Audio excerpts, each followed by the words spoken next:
On the Brooklyn Bridge. The spring of New York in 1883, a woman immigrates to the United States across the sea. Her name is Marie. There was only one bag for Marie, who immigrated from the Dominican Republic. She was only 20 years old. In New York, the huge Brooklyn Bridge was completed, and the whole city was in a festive mood. The Brooklyn Bridge in front of me looked like a huge promise stretching into the sky. When Marie had nothing, she headed to the Brooklyn Bridge with a small wooden cart. Her cart was full of homemade bread. It was accompanied by a warm warmth, a savory scent, and a big dream. However, no one paid attention to her bread. Marie became a little lonely among the passers-by. That's how time started to go. Summer in New York. Before we knew it, Marie was gradually adjusting to life in the U.S. 15 years have passed since she came to the U.S. As time passed, people started to stop at the smell of her delicious bread. 2. The number of customers increased. One morning, a young woman who was passing by with a pregnant belly stopped in front of Marie's cart.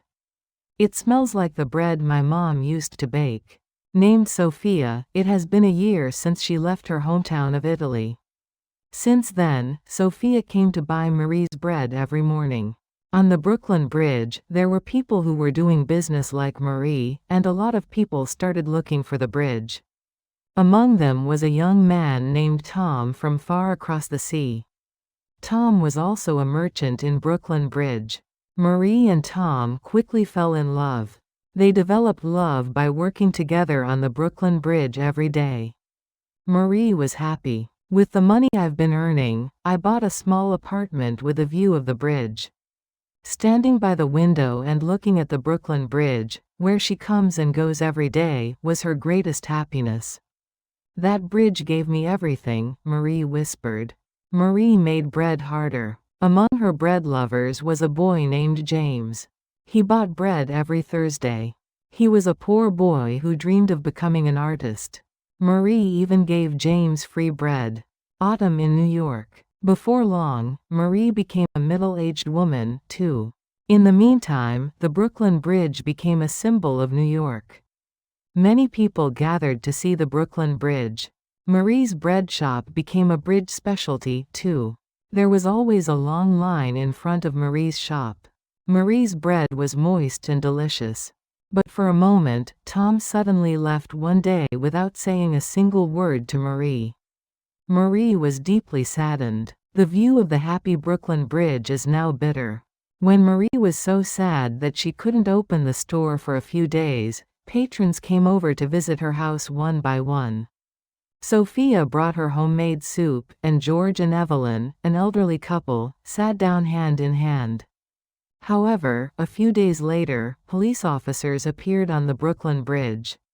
"They can no longer do business on the bridge." My friends who worked with Marie also left Brooklyn Bridge. Marie, who lost her home, was frustrated. Marie's regular customers did not stay put. Tony, who became a lawyer, filed a petition with the City Hall, and hundreds of regulars joined the signing. Marie's bread is history of the Brooklyn Bridge. Please obey the tradition of the bridge. Many people fought on Marie's behalf. 3 years later, and one day I got some good news. The idea was that New York City was going to reauthorize the Brooklyn Bridge vendors. Marie was able to sell bread again on the Brooklyn Bridge. Many people didn't forget Marie and gathered to buy her bread. Marie's regulars came back, too. The regular Sophia visited with her daughter. "I want to feed my children Marie's bread, too," Sophia said. "This is our family's history."